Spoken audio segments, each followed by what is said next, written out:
Hello, everybody. Welcome to the Wizard's Table podcast. I am your host, Ken Allen, along with the magnificent Mistress B, my co host. Couldn't ask for a better co host. Oh, thanks. You're quite She, welcome. Go ahead. Go ahead. she's beautiful, just like you are, Ken. Beautiful, Oh, beautiful, beautiful. Beautiful spirits. Beautiful. well, thank you guys. Thank you so much. So, Mistress B, how has your week been? I know that we talked earlier in the week, and you were a little under the weather. Yeah, I'm feeling a little bit under the weather. You might be able to hear it in my nose. I'm extremely allergic to cats, and I'm staying at a friend's house with cats. And I think I might be getting a little cold, but I'm okay. We're here, and I'm excited to do it. I am very excited for this podcast today or tonight, and we will get to that in just a second. But yeah, so the week for me went by pretty damn quick, pretty quick. So, Good. but you look great. Thank You you. do. So You do you. look great. Always Well, handsome. well, what can I say? Oh. Speaking of cats, did you know at one time I had 37 cats? That would literally kill me. I would die. It was insane. The food bill was off the chain. So I bet. yeah. And real quick before we introduce our guest, who by the way I have a great deal amount of respect for, I'm not going to Mhm. get into too much detail about this book, but this book, The Mirror of Magic, A History of Magic in the Western World. This is a fantastic book. I highly recommend anyone who is interested in magic or the occult to purchase this book. It's only $26, something like that. It's the hardcover, and it's filled with lots and lots of information. So please check out this book. But we're not here to do a book review. We're here to talk about Robert Righi. Righi. Rig, Riggy. Righi. Riggy. Righi. I knew I was going to It's get an it wrong. Italian name. It's okay. Don't worry about it. And I It's should know fine. Don't that. worry about it. I should know that because my mother's maiden name is Pace. But in the old world in Sicily, it was pronounced Paci. Pace Paci. means peace. Means Yeah, peace. absolutely. And apparently, my my ancestors in Sicily, held a lot of fiefdoms. Isn't that cool, huh? Oh, That is cool. wonderful. It is. So I might have a little bit of royalty going on here. Anyway. Oh. Obviously. So anyway, Robert, you are a psychic medium, and you're a very gifted psychic medium. Well, thank you. Yes, I do have gifts and talents in that area. But before we start, I need to do some shout outs, if I may, please. Absolutely, Absolutely. by And all means. these are friends of yours also. I'd like to give much love to Paranormal in the Fun House TV Woo! series with Yes, Brandon. That Brandon has that name. It sounds almost like a porn star name, as you said, Can. Oh, Yeah.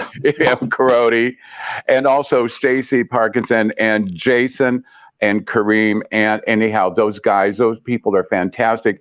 Please, everyone who's listening, please go to the website. There are some great guys. Ken and Mr. B know them well. Brandon has been on air with you folks several times, and please go check them out. Please. Yeah, you Also, can also check them out on go ahead. Paraflix. Their show Yes. Paranormal in the Funhouse premieres on Paraflix. You can go follow Brandon Crody or Fun Uniform on Facebook. See, He does lives, he does giveaways, he does all sorts of stuff. And he he's does. really active on his Facebook page. So if you ever have a question, go ask him. He'll answer it. he's a Yes, very busy guy, and he's very approachable. And I have a very lot of much so. respect for him and what he does, and Stacy and Kareem and all those guys. So we we Yeah, we very much so. definitely love those guys for sure. Yeah, and my friend Jason, who is their photographer or video person. Hi, Jason.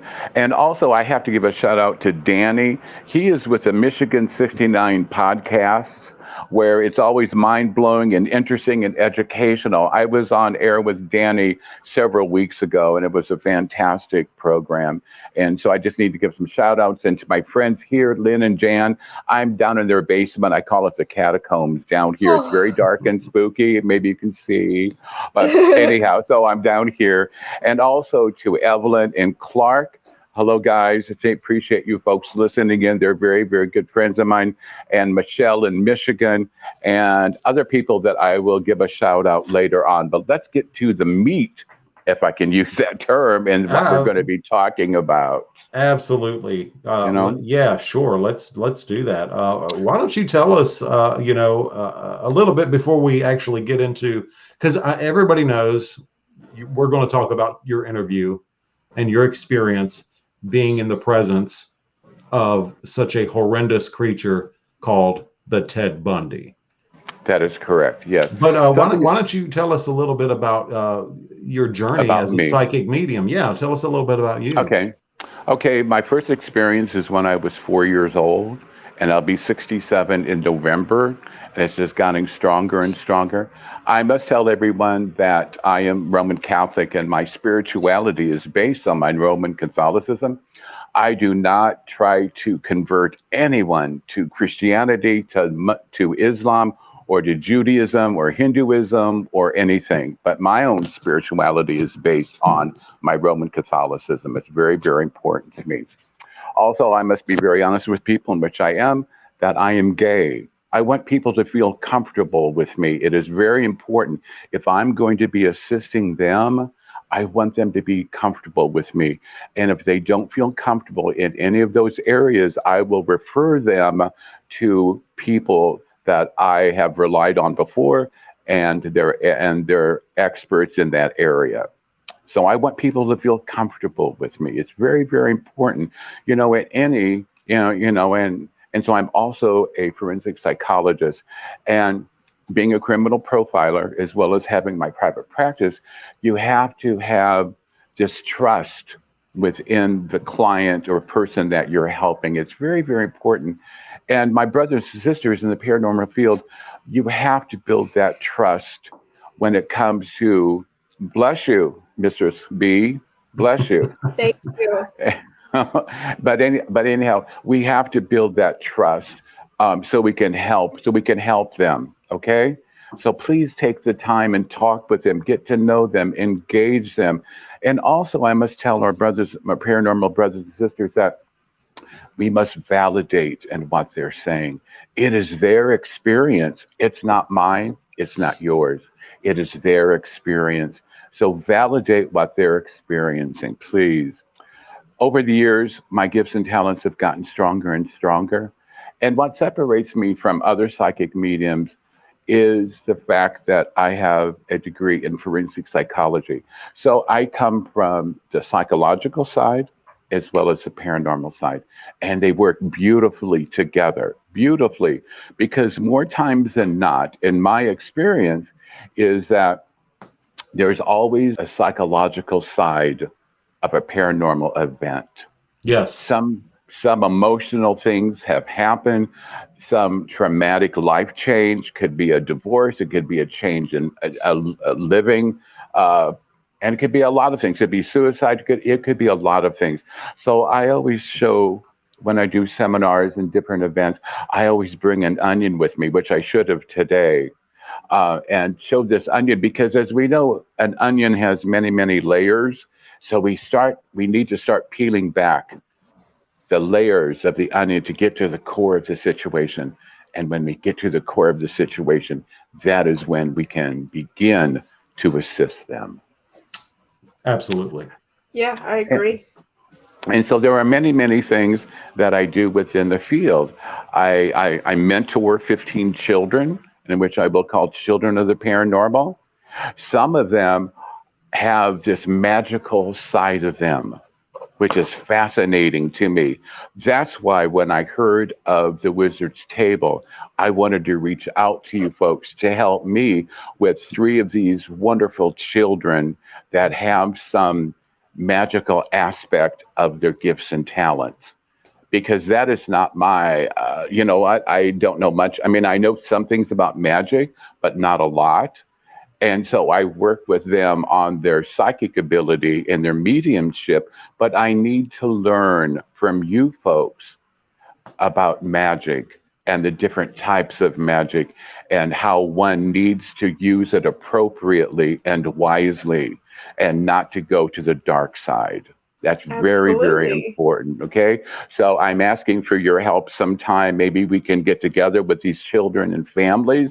And because they're a great bunch of kids. A lot of these children, when I first met them, they were not doing well in school. Some of them had eating disorders. They began to shut down with their families because their parents thought they were psychiatrically ill.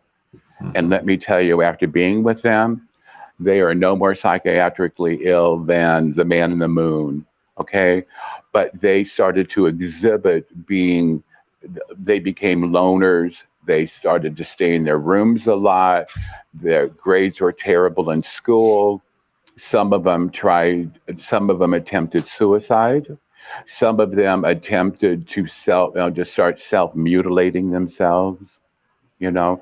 And so when the parents heard about me on different programs, they reached out to me for help. And usually I'm contacted, probably the parents, if they're at their wits' end. They don't know Mhm. what Yeah. else to do. They have spent all this money with different paranormal groups and they have not helped them. And so these families reached out to me. And so I am so honored, so very, very honored to help these children. Now, these children I've been working with for the past 6, 7 years, they're doing wonderfully. They're getting straight A's. I taught them to embrace their abilities and for their parents to embrace their abilities also. I have also taught the children how to turn it on and turn it off, which is very, Yes, very important, you know? So absolutely. You important to know? guard yourself. Yes, very much so. And so those are the types of things we do. We meet different places around the country. Some of the families are poor, and then the other families, we all chip in to make sure that all of us can meet in one place at least for several days. And it has been a blessing. And it's been a blessing to them because receiving messages from their parents thanking me that their child has turned around and having these children know that they can contact me, they can contact each other and talk about what is going on. And that is so very important to network with these children so they don't feel alone. And there's a lot of our younger brothers and sisters in the paranormal field who this very day are thinking about suicide because they don't know who to turn to, you Yeah. know. And so please, my brothers and sisters, please be very aware of that. And if you can help these younger kids who have these abilities, please help them. And if you're not able to or don't know how to, please contact me and I'll give my number out later if that is okay with you folks. That Okay. is completely Yeah, fine. absolutely. I wanted to And ask you, go ahead. Go ahead. you also help, based on some of the conversations we have had, private conversations, you also help children who are transitioning, in other words, from the physical realm into the spirit realm. You help them to cross Yes. over. Yes, that Can is you talk true. about Yeah. that a little bit? Yeah. Yes, I will. About probably 8 years ago, 9 years ago, I was asked by this hospice in Peoria. I'm from Peoria, Illinois, and I was asked by this hospice if I would help these children cross over and be with them and their families. And because a lot of children were talking about angels, and by the Mm. grace of God, I see spirits, I see angels. It's part of my gifts and talents from God. And and so I usually get called in probably 10 hours, 5 hours before they leave this earthly dimension for the heavenly dimension. Some of the children, and I'm also there to help their parents and anything that they need, anything. And again, by the time when I'm contacted, these parents are emotionally and physically and spiritually drained. They're truly drained. Yeah. And so I'm there to help everyone.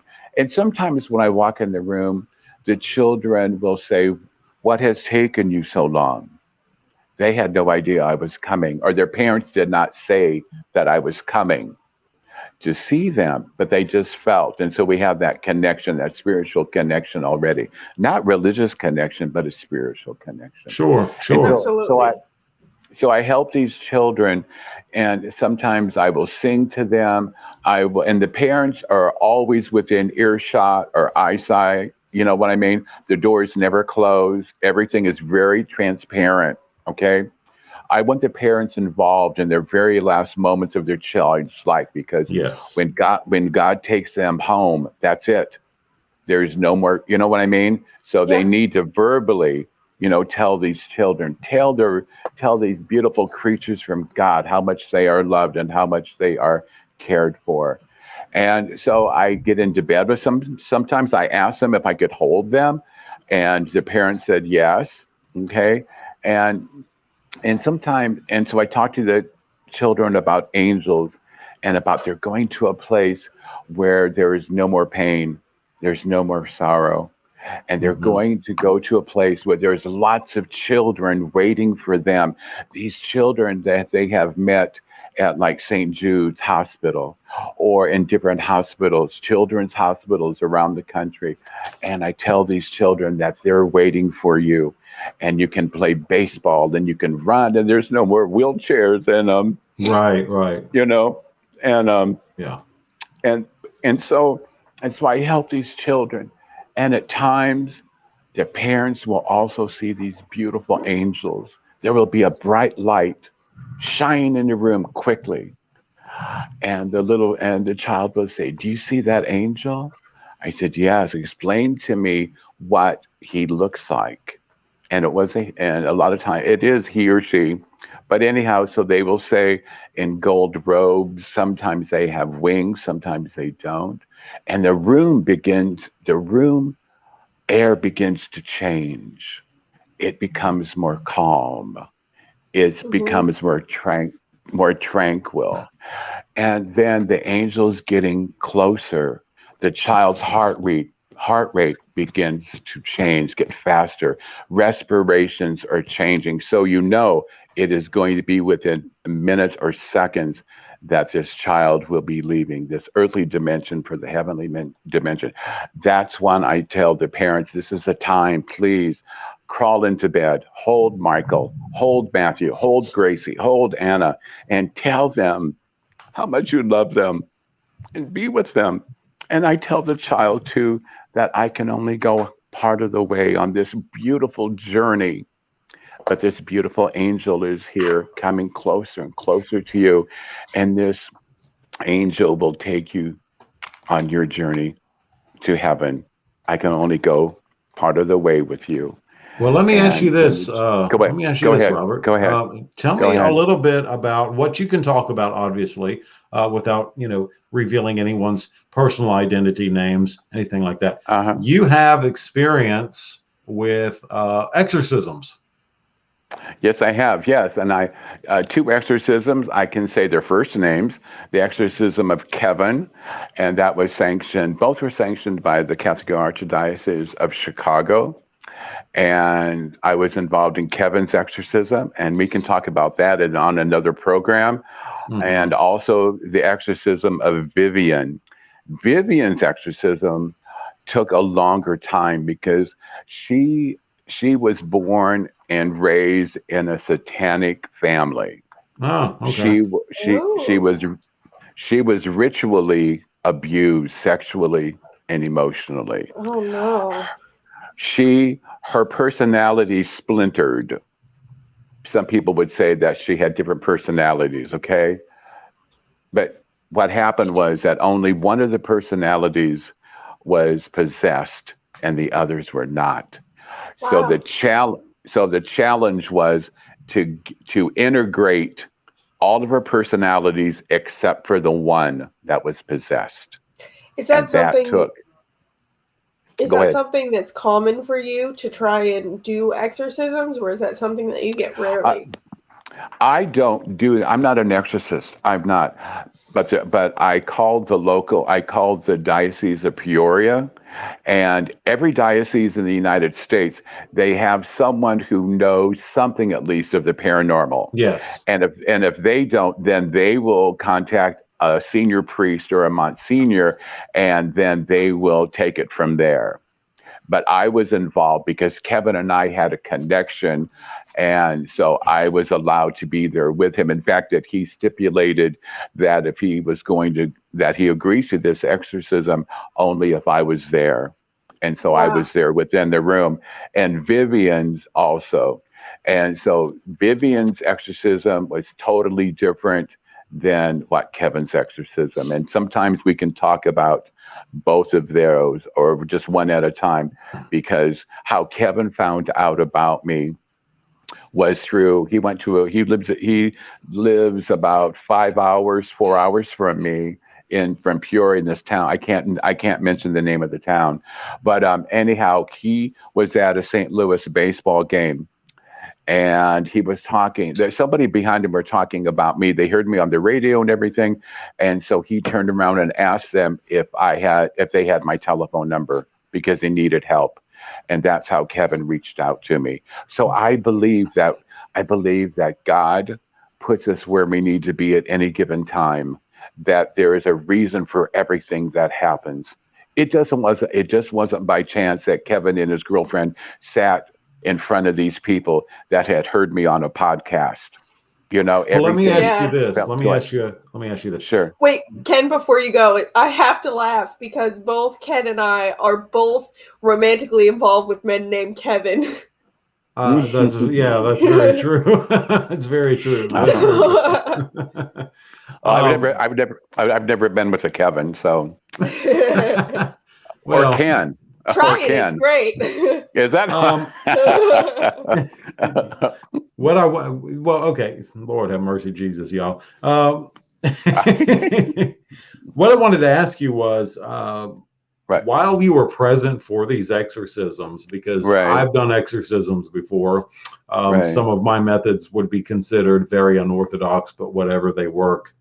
I don't care. Anyway, while you were present for these exorcisms, can you talk about some of the supernatural occurrences and activities that you actually witnessed when this Well, was happening? I witnessed things way before the exorcisms even happened. The night that Kevin called me, it was 3 o'clock in the morning, and we know that hour, three Yeah, we do. o'clock. Yeah. You know, and so I always have my phone on, and people can contact me anytime, day or night, and I will talk with them Mm-hmm. because of my ability and my gifts and my abilities are from God, and I use them appropriately. And so people need help. I'm there to assist them in any way that I can. So And Kevin, Sarah's correct. Everything so happens the way it's supposed to happen. Sarah's That's Amen. right. It That's right, is Sarah. true. And so then Kevin started to talk with me, and my room started to fill up with this stench. It smelled like death. And if Mm-hmm. you ever smelled the odor of death when somebody who's dying of rotten flesh, you know what I'm talking about. Because Yes. once you smell that, you will never forget No, that smell. no, you'll never forget that. Absolutely. No. 100%. And so I started to smell that, the sulfur, Yes. even the room. In my room, I have my bedroom at home looks like a cathedral, white candles everywhere. And the air just seemed to get thick. And so I said the prayer to St. Michael the Archangel, like I did prior to coming on today. And I always do that to cover myself. You know what I mean? You Yeah. just never know of negativity from anything in the universe. Okay. Mhm. And so Kevin was telling me what was going on, and I said, just stop. Let me tell you what I'm sensing and feeling. And I was telling him, and all at once, this most guttural, horrible sound came out of Kevin's mouth. It howled like an animal. Yes. Oh. And my right side began. The right side of me it tells me that there's something horribly wrong. And so on my my left side, and on my right side, if it tingles, everything's cool. But my right side started to tingle, and I started to sense things and feel things, and all at once, this thing came out of Kevin's mouth saying, "Robert, he is mine." Mm. And there's nothing that you can do. And if you don't shut the fuck up, and you Mhm. can say all the prayers you want to, I will be in your bedroom with your candles lit because they don't mean anything to me. Wow. And in your And, opinion, and what then entity do you believe that was? I don't like to say the name of the demon that it was because I Because think it gives them call. power. It's a calling card. And Yeah. but in my mind, let's just say it starts with a B, the letter B. I got you. Yeah, Oh, okay. Okay. Yep. I And know it's a exactly who you're talking about. and he is nasty. He's the nasty of nasties. And so anyhow, I started to say St. Michael the Archangel prayer and all, these things, and he began to cackle. And so I said, but I kept always saying, Kevin, this is Robert. You're going to be good. You're going to be fine. And so then Kevin came back and then started to talk to me more, telling me what was going on. And I had sensed that he had played with a Ouija board before. That'll And I do know, it. and a lot of practitioners, God bless them, that they will use a Ouija board. For me personally, I stay away from it. I do. That's just me. But other people that I know use it. Okay. But he was drunk and he was on drugs when he was using it. A perfect storm, as they say. Sure. You Yeah. Yeah. know? You know? Completely vulnerable. Yes. Yes, he was. And so he opened himself up and he was calling for these demons to come to him, which is just bizarre, you know? And, but anyhow, so I was telling them to Kevin of what I was sensing and feeling, and my angels were helping me. And then all at once he started to cackle again. And I said the same prayer to St. Michael the Archangel again.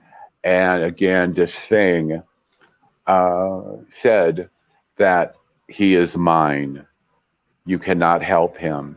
He is mine. And then I said, you have no power over me in the name of Jesus, because my spirituality is upon Jesus and the Blessed Mother, right? And so I said, so I said the Hail Mary, I said some other prayers, and he said, Robert, I will show you how powerful I am. I will tell you things that only you know and that no one else has ever known.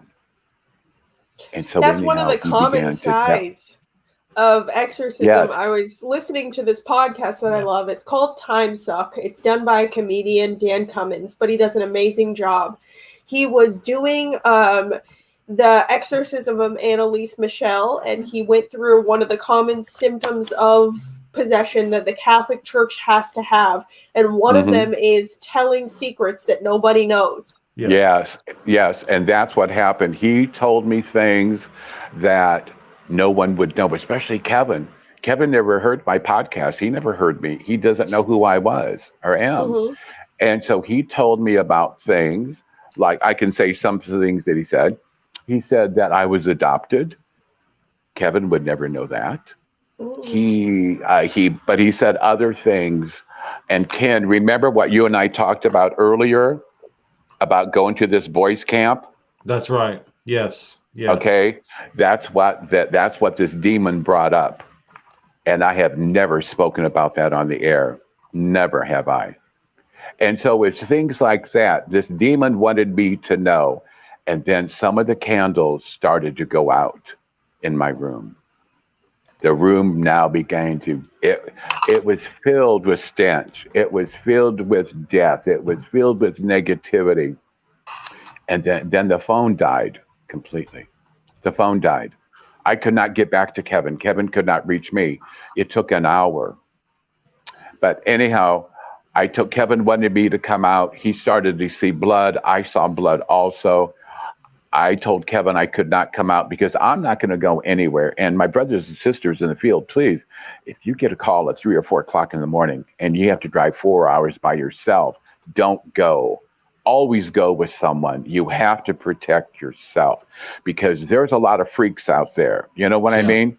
Yeah. You know, Yeah. and granted, there's a lot of people that need help also, but always go with someone and always go with someone. But I told Kevin I would be there the next day or the following, 6 hours later, I was there with a priest from the Diocese of Peoria. And, but it just goes into more detail about the logistics of like of Kevin signing papers. Everything was videotaped. Even when the Monsignor came and I came, the car stalled. Everything that the evil one was trying to stop us from getting there. It was Wow. and what the Monsignor experienced automatically told him, yes, this person is possessed. Everything was videotaped. He signed the release Kevin did for that. He signed other releases. His girlfriend came over. She knew what was going on. She was on board with the two, but the main person who had to be on board was Kevin. At any time, Kevin could have said, "Get the fuck out," and Yeah. that would have been fine. And that would have been fine, and we would have left. But Kevin wanted to rid himself of this evil. And so we can go into more detail because the Catholic Church, I can also say that he did go with us several days later to Loyola Medical Center in Maywood, Illinois. And Loyola is run by the Jesuit priests, the Jesuit order.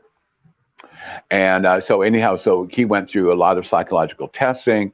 He went through all the physical tests and such like that. Psychologically, he was okay. He was.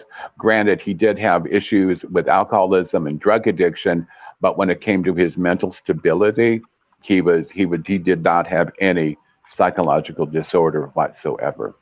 And so from there, then all that information then was given to the Archbishop or the Cardinal of Chicago. And within 72 hours, the Cardinal signed off on it. And then that's when I met Father Michael. Father Michael, you may know who Father Michael is, or maybe the listeners do. Father Michael did the exorcism on the demon house with Ghost Adventures with Yes. with Zach Bacon. Yeah, I do. Yeah. I know exactly who he is. Absolutely. Okay. Yeah. Wonderful Yeah. priest, wonderful man. Mhm. And so just being with him. But anyhow, we can go later on and talk about that later. But anyhow, Kevin is doing wonderfully. But let me tell you Good. that what I Good. experienced in that room was incredible. Good. Good. I'm glad to hear it. Yeah. Now, like I said, I've done exorcisms before using Roman Catholic methods, but I've also done exorcisms using occult methods. Okay. Hmm. Methods that the church would frown upon, but I don't care because it worked. I know it worked. Why? Because I was there. Um, well, it's true. Yeah. Some of these lower level demons or lower level entities, whatever the hell you want to call them, I would call upon their superiors. I would call upon their superiors and say, look, not in so many words, obviously, you need to get Right. their asses right. Okay. Your imps are acting up. Let's get the shit together and let's move them on. And they would do that. You're Higher like level. you're magical Karen. You're just gonna call the manager. Yeah. I was a magical Karen. But yeah, okay. So oh yes, I know what it's time for. Let's talk about the most heinous creature, worse than any demon I know, the Ted Bundy. Yes, let's talk about him. I must first preface that I am not here to glorify or justify anything that bastard did. I'm Absolutely not. I'm not. I'm not. I have the utmost respect and sympathy for the victims and their families, Yes. but the story needs to be told about the paranormal side of Ted Bundy and certain things that he was involved in that never got airtime. Yeah, well, Never you know what? did. Take us back. Tell us about those Okay. things. Okay. I how can okay. It was in 1980. I was at the University of Florida. I'm a Gator, and you guys are, especially Ken being in Tallahassee, a Yes. Seminole. I You am know, FSU, yes. see, yes, and even Ted Bundy killed two sorority sisters from Florida State. Also, That's Yep. right. also during that time, he also killed a 12-year-old girl. He killed her, but he did not rape her. And now that's another story in itself. But anyhow, in 1980, myself and other psychologists, we had talked about interviewing Ted Bundy. And Ted Bundy at the time was in Rayford. If you know where Rayford State Prison, it's in Rayford, Florida, which is about an hour north of Gainesville. And he was on death row. Okay. And we asked permission. The letter was sent to him and also to the prison to see if he would allow us to come in and interview him. It took about 3 weeks, and we received notification that Mr. Bundy said yes, that we could come and interview him. Okay. There were the stipulations that there wasn't much stipulations at all. And we did not ask for any. You know what I mean? We wanted to talk with him, but at any given time, he could have written back and said, no, forget about it. He wanted to meet with us face to face with no bars between us or no shield between us, nothing. So we were within 5 feet of him. Basically nothing between you and him but oxygen. Air. Yeah. Amen. Yeah, air, and that's about it. Yeah. And so there were 5 of us, and there were 3 women, and myself and another male psychologist.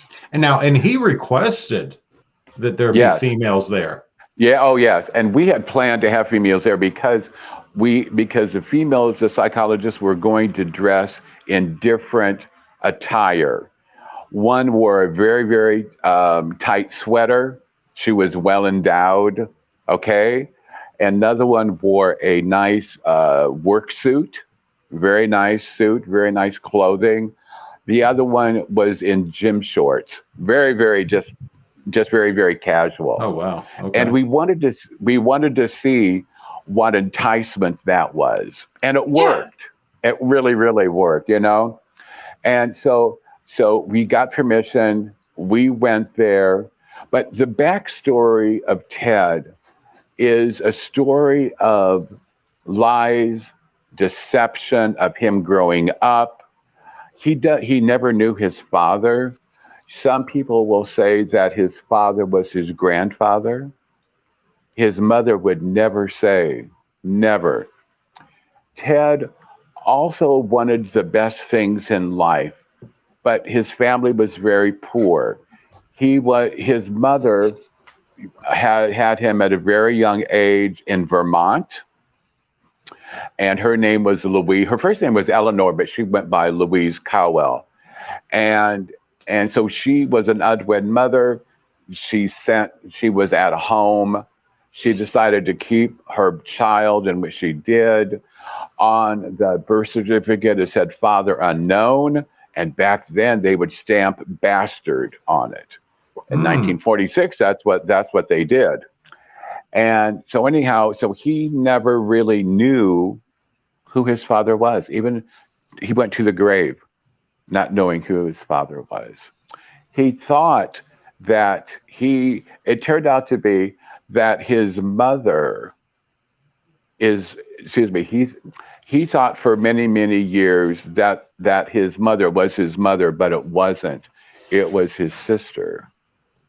Oh. If that makes sense? Yeah. Yes, it was his sister. They moved from Vermont to Philadelphia. Then the grandparents took custody of his name was Theodore Robert Colwell. And then they lived in there for a while, but he started to do strange things. Like he would piss outside when he was 12 years old. He'd like to expose himself. He would masturbate in school, and the kids would see what he was doing and threw water on him. Now, he came from a very religious Methodist background, and he would go into different areas, and where the choir would keep their gowns and everything, for church, Yeah. choir gowns. And anyhow, he would masturbate on them. He would masturbate Wow. on them, Wow. and so he would do strange things. He began to steal things. He also began to be a peeping Tom. He began to do that. Okay, so then from Philadelphia, then that's where they moved out to Seattle, and that's where he lived. His Eleanor, or Louise, fell in love with Johnny Bundy, and so Johnny became Ted's stepfather, and so Ted was given the name Bundy. So that's where the Bundy name comes from. Okay. I'm still a little, whew, I'm still a little hung up on the masturbation on choir robes thing. I mean, Especially the women. right. He wanted to get at women. He wanted It's a to get power at women. play. Yes. It is. And I It think is a a lot of the control choir thing. robes, and it's also Right. like an anti-religion thing. Yeah. It's a protest against his upbringing in a very physical way. Very much so. Very much so. And so out to Seattle he went, and he did well, and he was an average student, but his IQ was 136. Which And is so super high. Yes. yes, Yes. and so he was in that gifted range. So he did well in school. He did go to a university where he got a degree in psychology. And then he entered law school because he wanted to be a lawyer. He went to law school, but he never did take the bar exam. He never did. One of the reasons why he took psychology, which he told us, was because he wanted to know how to groom and how to manipulate other people. Yep. And so through his psychology experience and degree, that's what he did. Now, he led two lives. One of them was that, yes, he had a girlfriend, was very loving to her, very loving. And she even had a child. And they went to the beach together. You know what I mean? They did a lot of things together, but she never knew. She never knew of the horrible side, that Ted had. And so it just progressively got into, like I said, the peeping Tom and all this other stuff.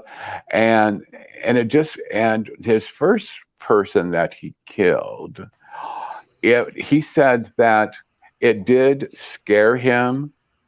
He was frightened at first. But he said that when that first knife went into the breast of this woman and sliced off her nipple, and then he started to feel more comfortable. Wow. Because as we know, that there is a detachment. Yes. These women did not mean anything to him. That's right. Most of the women that he did kill, some of them looked like his mother. Yes. And others looked like a girlfriend that spurned him. Yep. And so he was out for revenge. He really, really was. Well, Robert, And take go us ahead. back to okay, so you get the okay to go and interview this guy, Right. Yes.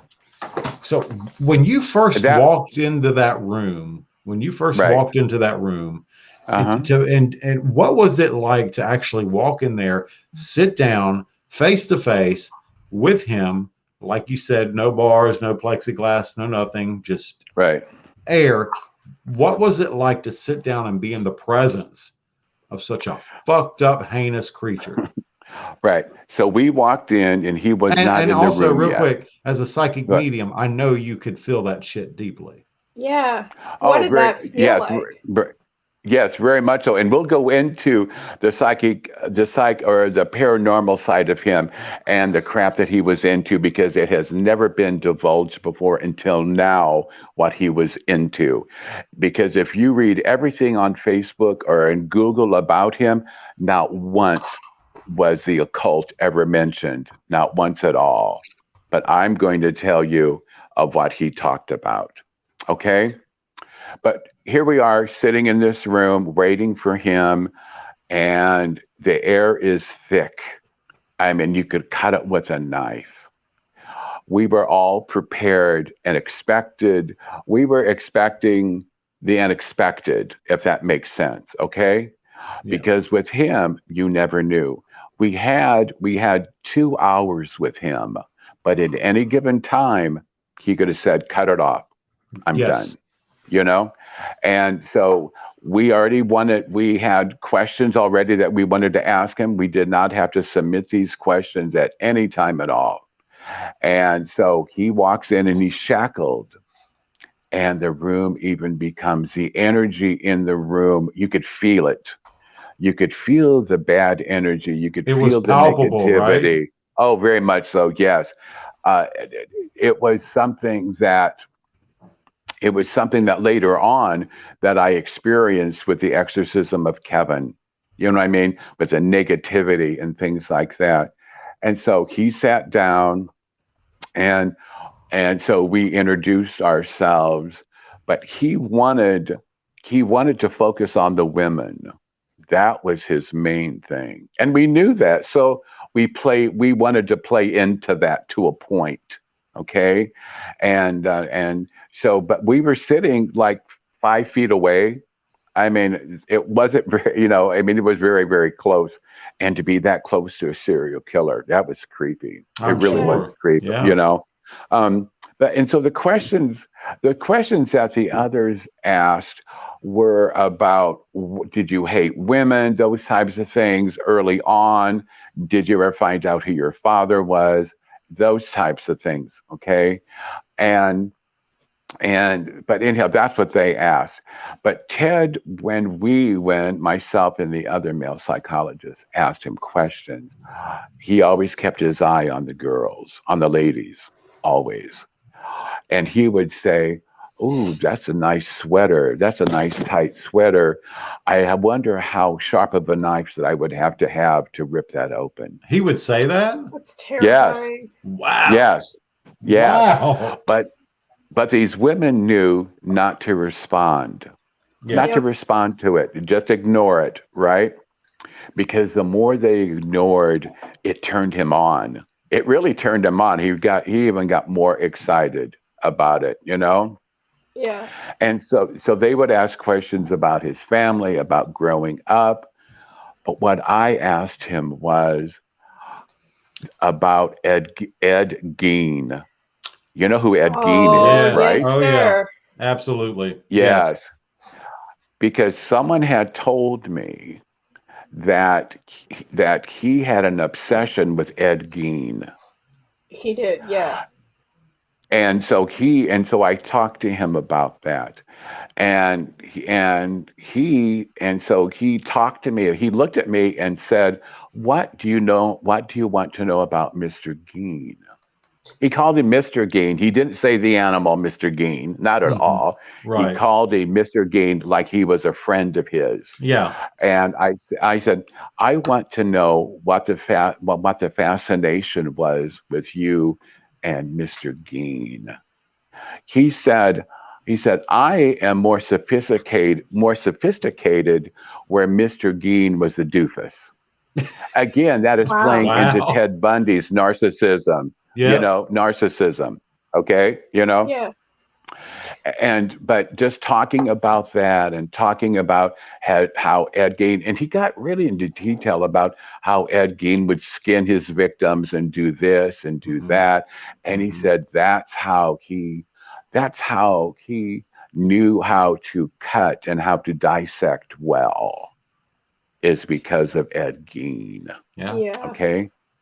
And so the other questions that the other psychologists asked were, again, were things like, your family and those types of things, and how are you doing in there and such like that, and everything.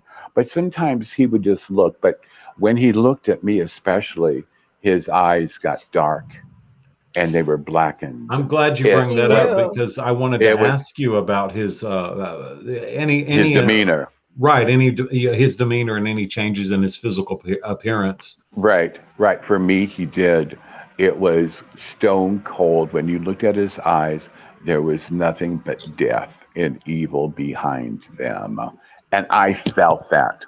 Now, a lot of the folks know, I mean, the psychologists I was with, they knew of my talents, my gifts and talents. They knew that, okay? And so like I said, I was coming from a different area than what they were coming from, Hmm. but they could feel it also. They could feel it. They were getting goosebumps also, you know? Yeah. And and so talking about Ed Gein, also I said, Mr. Bundy, but then he stopped and said, "You can call me Ted, but the women can call me Teddy." Ew. Wow. And I want so, to take a go question from ahead, the go ahead, audience really quick by go ahead. Sarah. Sure, go Sarah, ahead. Yeah. and this is a question to you. Sarah asks, Robert, as a medium, were you able to pick up on people that Bundy murdered that were never found or identified? And we can go, and that's a very good question because the answer is yes. Because of my connection with Ted Bundy through this interview, and then finding out that he had murdered a girl who lived on my road when I was a child. Oh. Yes, yes, Robert. You know what? What Me does and Okay. that you, feel like? Walk us through yeah. that sort of knowing, because I'm an empath and I know what it feels like to know things that are unknown, but not as much as a psychic medium. So walk us through how you process those and how you think about what is your intuition and what is just your imagination. So walk us through what that Right. felt like and how you know the difference. Hmm. When I was talking with him and picking up all this negativity, and it's almost like and he could read my mind. That was creepy also, that he almost knew what I was going to be talking about next. And so, sensing and feeling that, I would throw him a curveball, and then he would go, "Ha ha ha ha ha! I know what you're doing."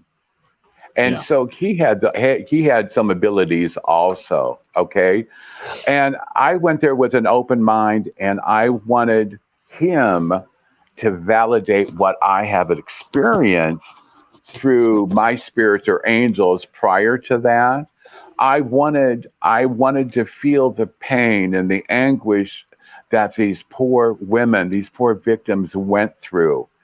And I did to some of them, especially the young girl that lived down the road from me. And And I what year talked. was that? What era was that? Give me when I went to see him, or about the No, girl that he the murdered. the girl he murdered. Yes. Okay, it was like in 1972, Okay. 73 Okay.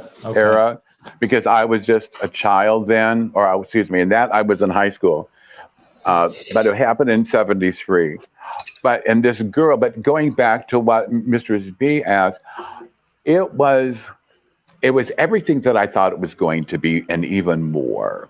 You try to get yourself ready. Here you're going to meet a serial killer. It is the evil beyond evil that's going to be right in front of you. Okay. So your imagination is like, oh, wow, this and that and everything. But I try to clear my imaginative side out because I wanted to hear it from him directly, if that makes sense. Yeah. Okay. Yeah, that Yes. totally does. Yeah. And also that we had to weed through the bullshit too. But all of us, we agreed that we would not react to any of the crap that he was saying, especially the killing of these women.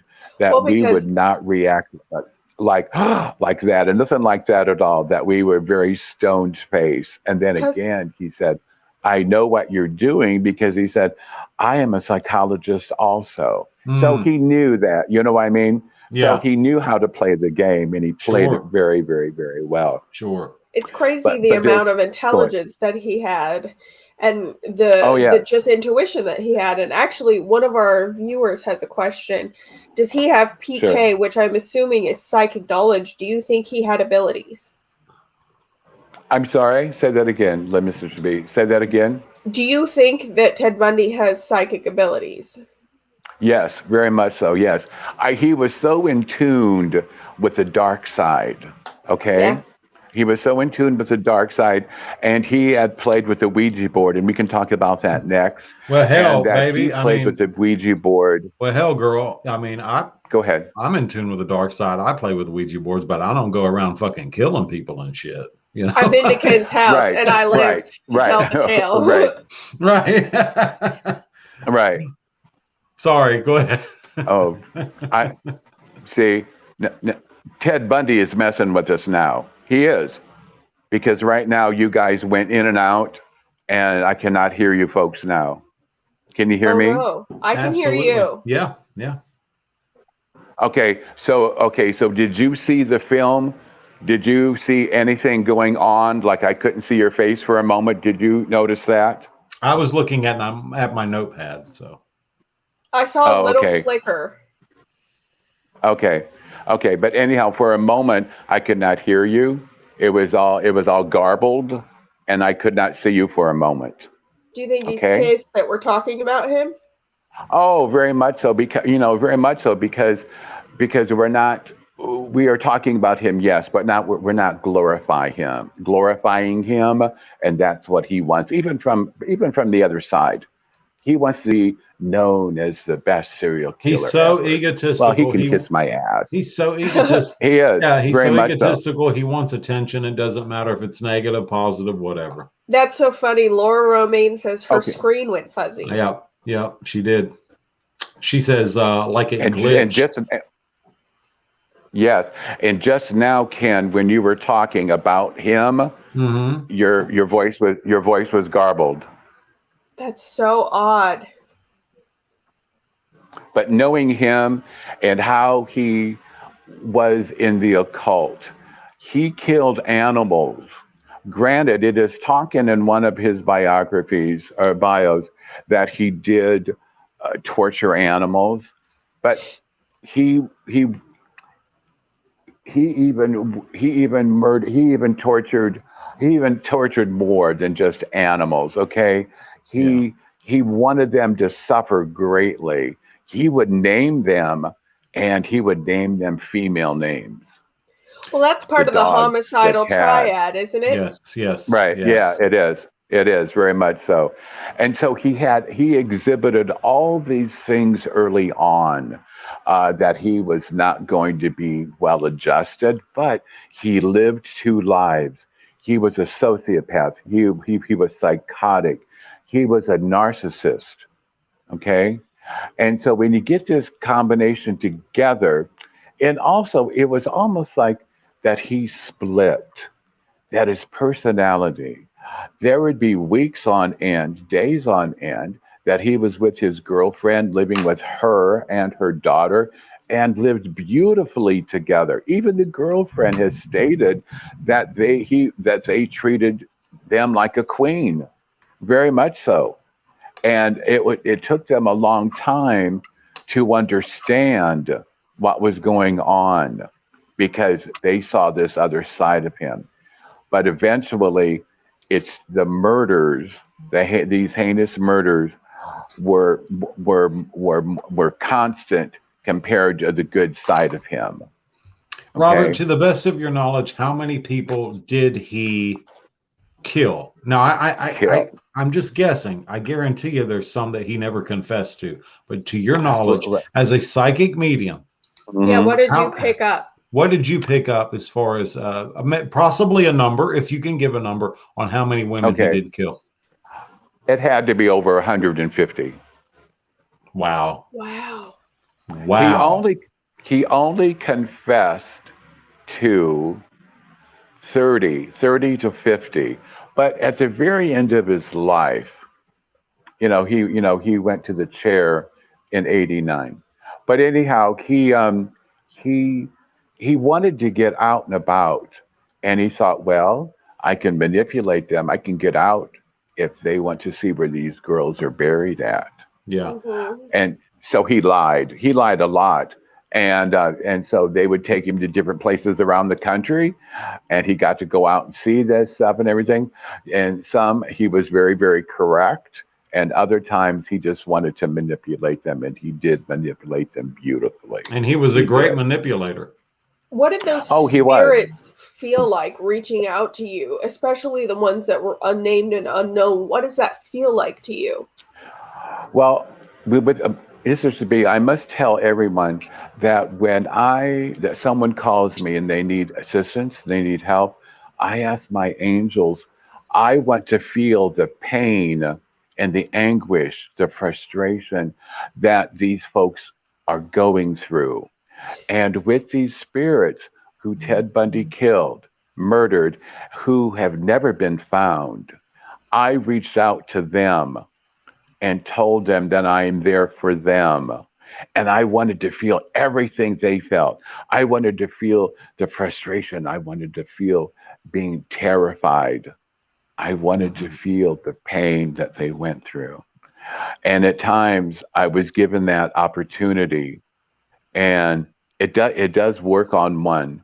It does terribly.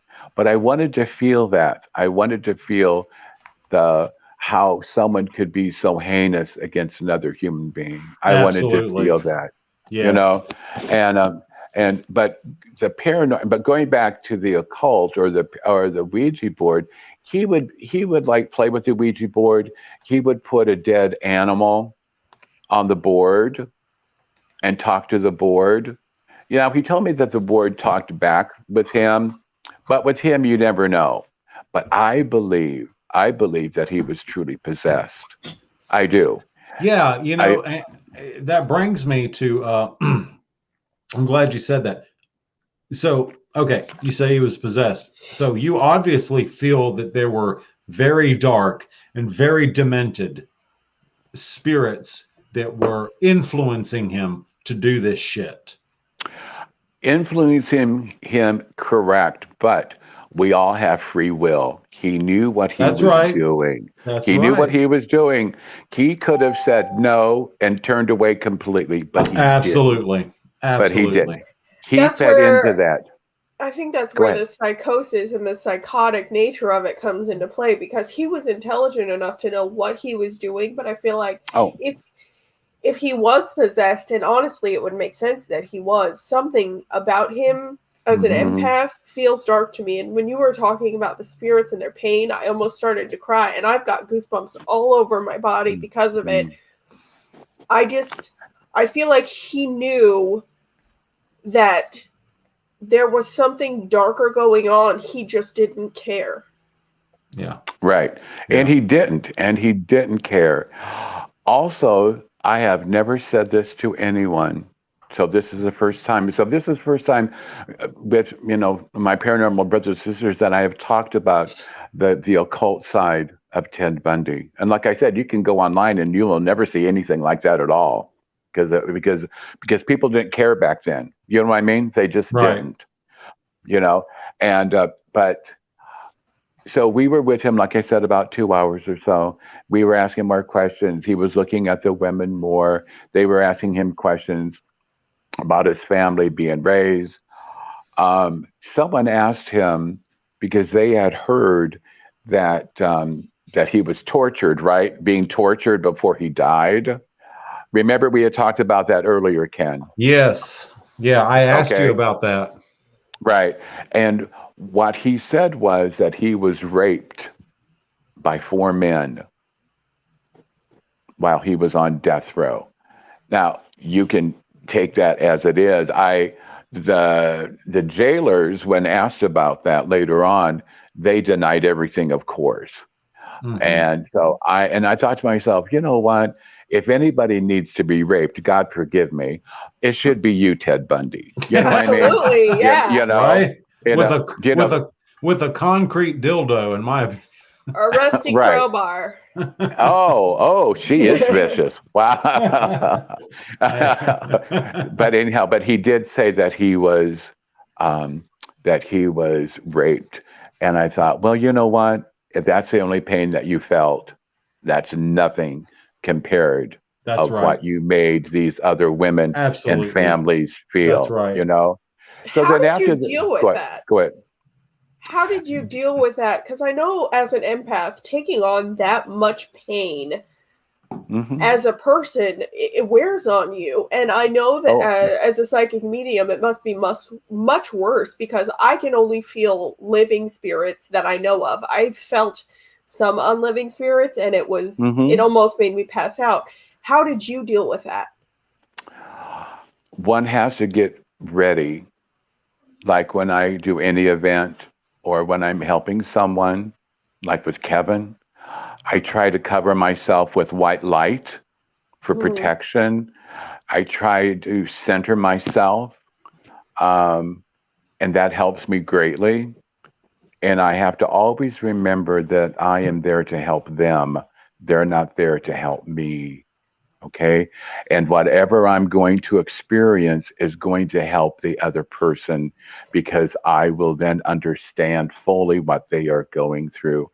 A lot of psychic mediums, because we feel so much, a lot of us get very sick. A lot yeah. of psychic mediums have cancer and other problems also. So we need to take care of ourselves. We need to find how to find out where Robert is and how is Robert doing. So we Hmm. need to take time for ourselves.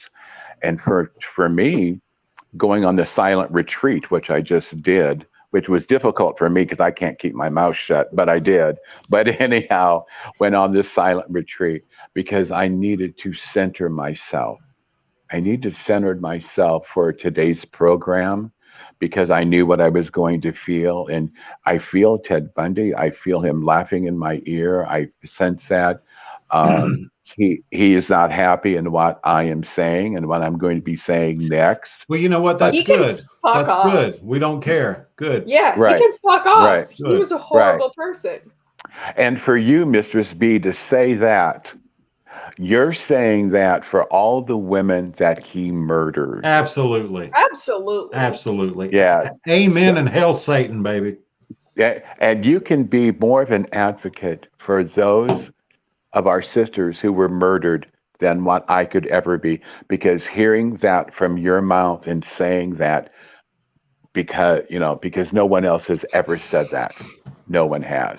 That's And I can So thank you. feel I can feel yeah. the weight of the spirits. There's so much like it's not a hurt. It's like a disappointment in Hmm. humanity, in their situation. It's like they should not have been done the way that they were done. And there's just this weight on my chest and I can feel it. And Mm. I want to say for all of them that he can go fuck himself and that we are all glad he is dead and that he Absolutely. deserves Yes. much worse Absolutely. than death. And Yes. there's so many emotions in my chest trying to fight out right now. Like I want to scream and I want to yell. I can feel them.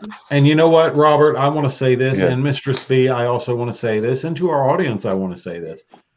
As a sorcerer, as a magician who primarily practices the LHP, the left hand path, a darker path of magic, not evil. All Not right, evil. right.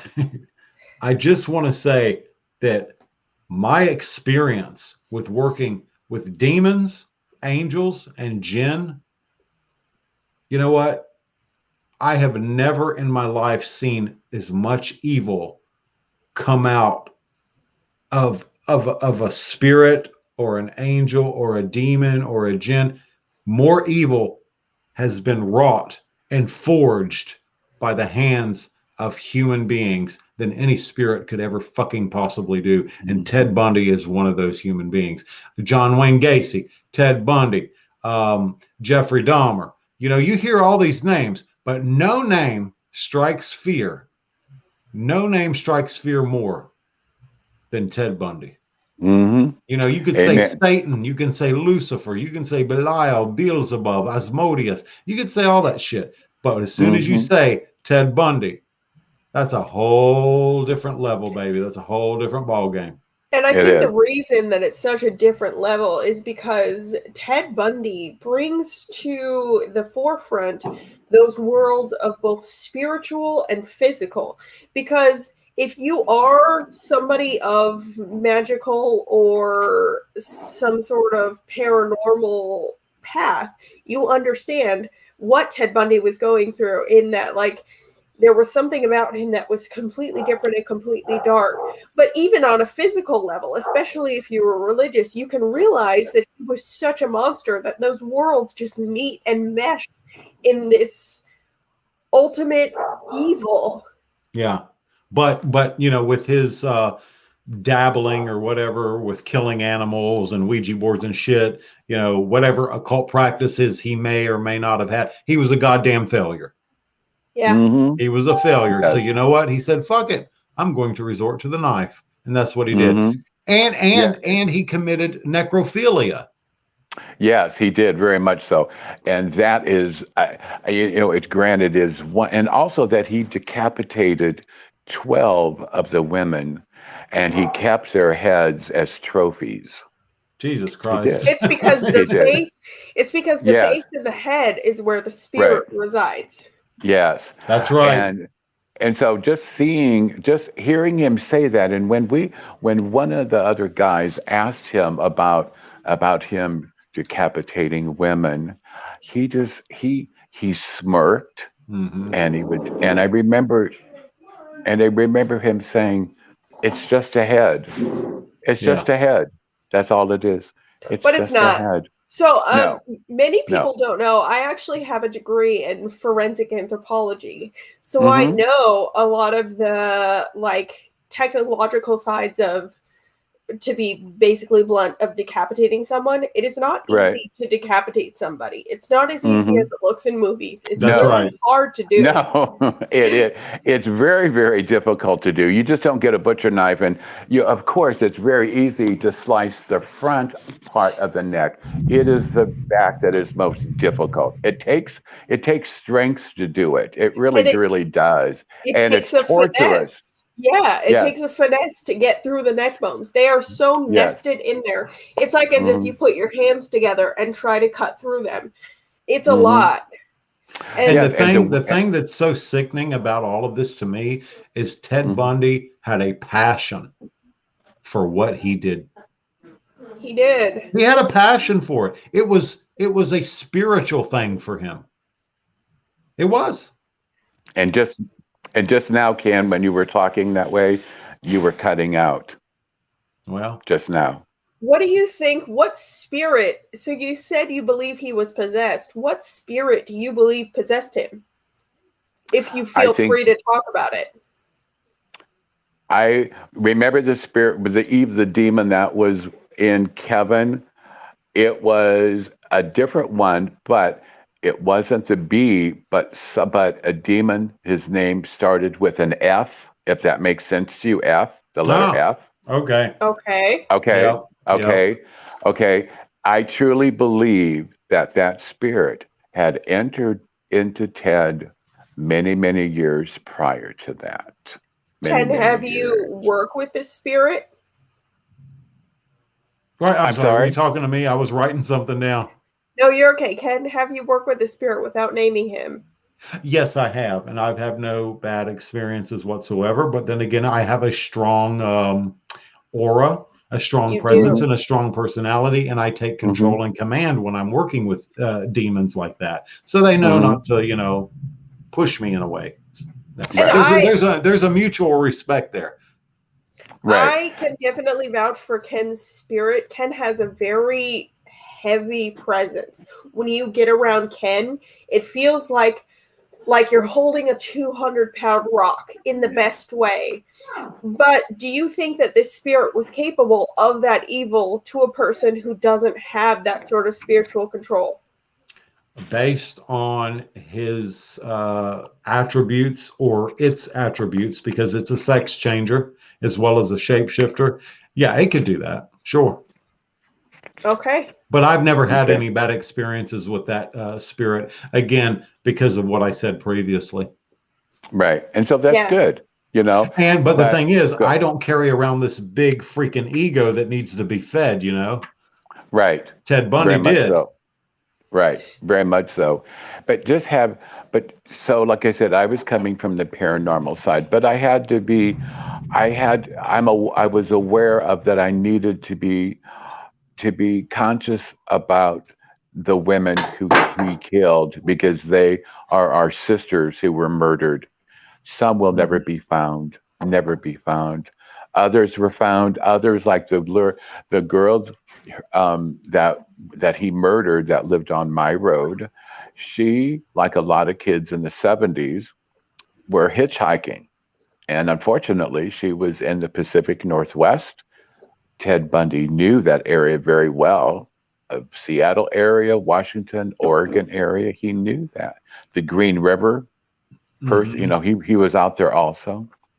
And Yeah, so this he young, actually worked on profiling the Green River Killer. yes, he did.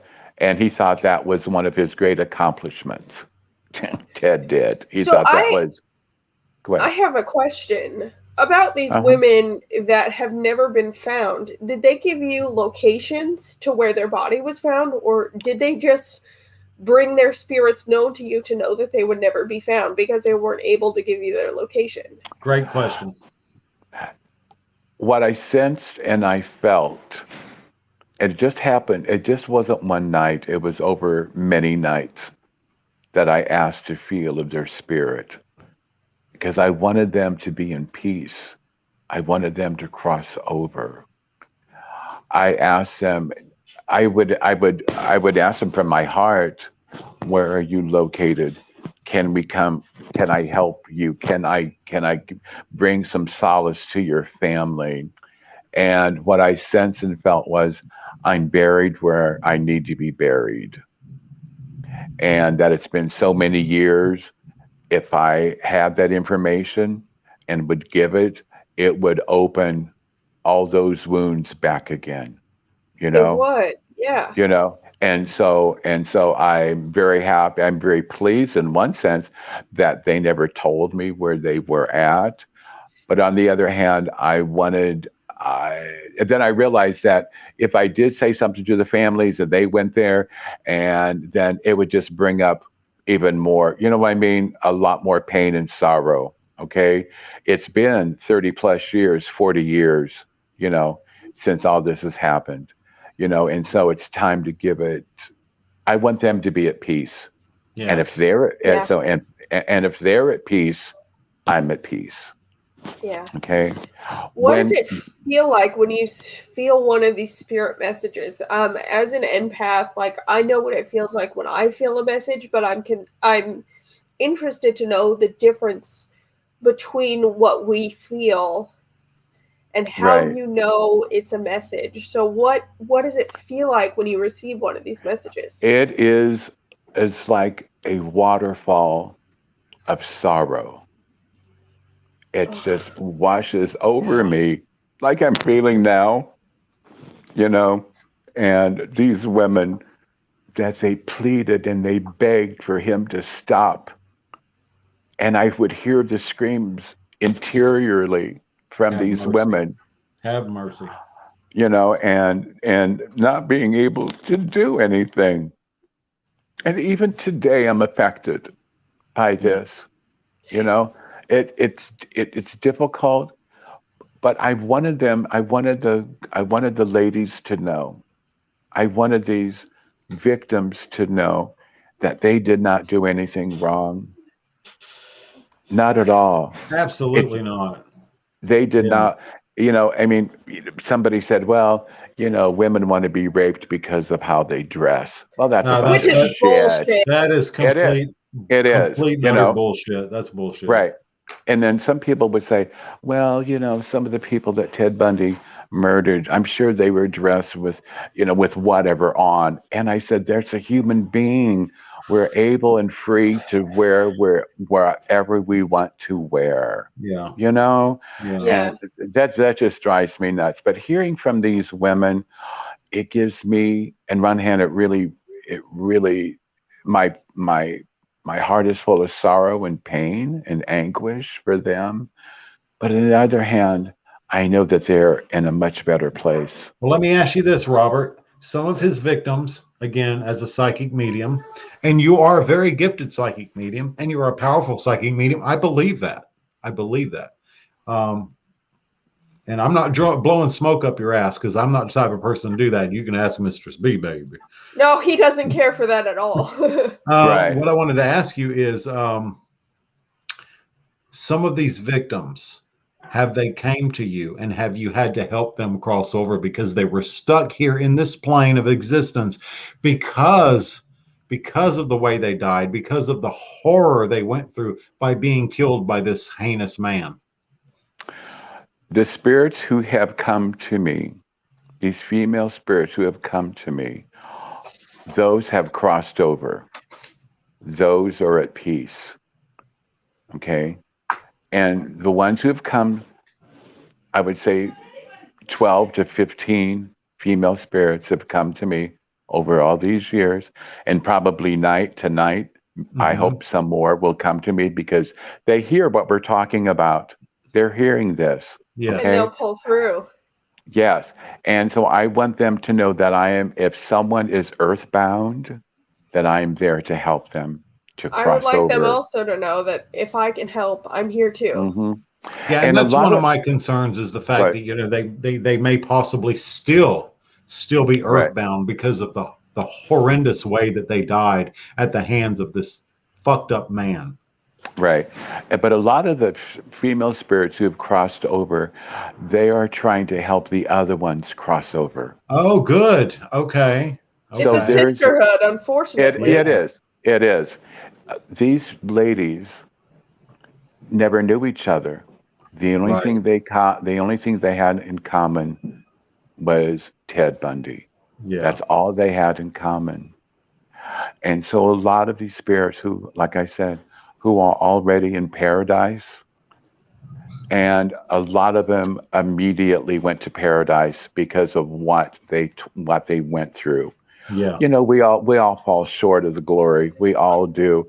But these women who are creatures of God, and God does not make junk, He You does They know, not never make junk. deserve you know what? that. I say that often when people say, when people say something about me being a gay man and my sexuality or whatever, you know, oh, God didn't make you that way. What the fuck ever, dude? Uh, Da da da da da. Well, first of all, yeah, he did. And secondly, he doesn't make mistake. And third, he doesn't make amen. trash. So here I am, Amen. bitches. Here I am, bitches. I Right. could say the same thing about myself. There's a lot of me that probably isn't perfect, but God don't make no junk. Amen. And so he knew, and these women went to paradise because they suffered. So They suffered greatly. greatly. And so but these, like I said, Mr. Spee and Ken, and my paranormal brothers and sisters listening to this, is that the women who have already crossed over are so loving that they're, like you said, Mr. Spee, it's a sisterhood Yeah. that Yep. they're helping these others cross over and reassuring them they're going to a place where there's no more pain, there's no more Ted Bundy, there's no more anguish. Well, let me ask you this, Robert. And me and you, I'm sure we will disagree on certain things spiritually and religiously, and that's okay. Right. I still like Yeah, you. it is. You still It like is. I me. love I love you. Yes, I do. We're cool. Yeah. Where do you think? Where do you think? Okay, Ted Bundy is now. Somewhere between, wow, hell and lower hell, if that makes sense. I I don't understand what even you mean. I don't even think he went to hell. I think he got stuck here because of his ego. I think that he's stuck somewhere here because his Hmm. own ego won't let him go to hell. He deserves to go to hell, but some sort of messed up bullshit has got him stuck here, and I think Right. that's why you can still feel him. If there is a part of him that is still here, it is because he had two sides of him. He had the side that it was a very loving side. He loved his girlfriend and the daughter. He even has his own biological daughter, and he loved. Do you hear that? Yeah, I Just did. now? I heard that too. Yeah, I heard that too. Yeah. Was that Yeah. And thunder? I heard that I too. I don't know what it is, but I just started to talk about Ted's daughter, biological daughter named Rosa. Well, how much Okay. can you talk about her without, violating any Oh, see, privacy? again, you started to cut out when you started talking about him. Okay. All I know is that he did have a daughter named Rosa, and she does go by the last name Bundy. Okay, but she's older, of course, now. She's not in the limelight at all. He is not happy. No, listen to that. Wow. It's not thunder because it's not thundering here in Nebraska, and it's not thundering in Florida, right? No. See, so he is pissed off. Well, fuck him. Right. Yeah, fuck him. That's what I say, baby. But anyhow, Rosa has never done any personal interviews, that I know of. Mhm. She just wants to move on with. Do you hear that again? Oh yeah. Yeah. Okay, but anyhow, so she just lives her own life. She does. Okay. And Hang on a second. Hang on a second. Laura Romaine says my tablet was at 89%. It went to 1%, then died. Then my Ovilus, said Rosa. And an Oculus is it's a virtual reality device. It's like it's a paranormal. Jesus Christ, I'm sorry guys, because I don't know much about investigations, but it uses a thing called phonemes. Yes. With regards to the human language. Anyway, look up That's Ovilus. crazy. I'm sorry, I'm not good at explaining this stuff, but the fact that it said Rosa is very significant. Sean Gilmore, where are you at? You can explain this stuff. Yeah, Sean Gilmore can definitely do that. And Brandon from Brandon, from that trip, yeah. No, Brandon and Jason, Fun uniform. Where are you at? I'm getting so chills. they can explain it. But the fact that her Ovilus said Rosa, that's significant to me. Yes. Robert, I have a question for you. Sure. So I know that I'm sure that you're getting all these messages from these women and from Ted himself. I want to know, is there any message that you have for Ken and I? Because I'm feeling something and I don't know what it is, and I'm wondering if you can expand upon that. If you're getting any messages at all. What I'm sensing, wait until this audio is gone. Okay. It just seems like it's so interrupting. But what I'm sensing with Ken and I've already talked about it. Remember, Ken, that we had talked about what I had felt and sensed around you, correct? That's right. Yes. Okay. Which was? It's still there. And Ken can tell you what we had talked about. If you want to, Ken, it's up to you. Yeah. Not right now. Okay. That's fine. It's nothing bad. But no. Still. I'm just feeling something heavy, and it's like it's making me get anxiety, and I don't know what it is. Okay. I think that if you take some deep breaths and relax, I think that you already know the answer. What I'm sensing and feeling is that you know the answer, but because of your anxiety, you're blocking that answer, if that makes sense. It just feels like enormous amounts of pain and sorrow. Right. But there is something else going on too, Mistress B. There is something that has happened in recent history that you have not come to terms with. Does that make sense to you? Yes. And that's what I'm sensing and feeling. I don't want to go into it on air, okay? I mean, if you want to go into it, I'm willing to go into it. At this point, I'm not. Okay. Okay. Um, it's just the fact that talking about the evil with Ted Bundy and all that stuff, and I do want to help you, but I don't want it to have that collide. You know what Yeah, I mean? we don't want to compound that. Yeah. Right, Yeah. right. But let me tell you that just like with Ken, Mr. Spee, there is baggage around you that you need to clean up. This baggage has been with you way too long, honey. Okay, does that make sense to you? Yeah. And that you need to put yourself first. Stop being on the back burner. Begin to love yourself. Look into the mirror and say, there's nobody better than thee than me. Say that. Believe that. Okay? Okay. My dear friend, you have been your own best friend, but you have also been your worst enemy. Nobody can loathe you more than yourself. Does that make sense? Yes, it does. So we can go more into it later personally if you want to. Yeah, But I'd love to. okay, but it was just a fact that both of you, I would love to do past life regression with you. And I think by doing so, and I've done this before, everything is videotaped. So and it's a process. It just doesn't happen in one day. It's a process to slowly regress you back into these different lifetimes. Mr. B, especially your spirituality is so different than Ken's and mine, and vice versa. And we know that. What I'm getting at is that your spirituality has gotten different and stronger, if that makes sense to you. And Yeah, at times it scares you, doesn't it? it does. Yeah. Okay? Okay? And so we can talk about that later. But honey, what you need to do is start loving yourself, okay? And start believing in who you are. Tell those people around you who are psychic vampires, tell them to fuck off, You you damn know? right. You damn right. Because I you know what? will. Yeah, and you need to love yourself. I love you, girl. I Gage love loves you you. too. Kevin loves you. And we respect you. And I fucking miss you. Bring your ass over here. I will.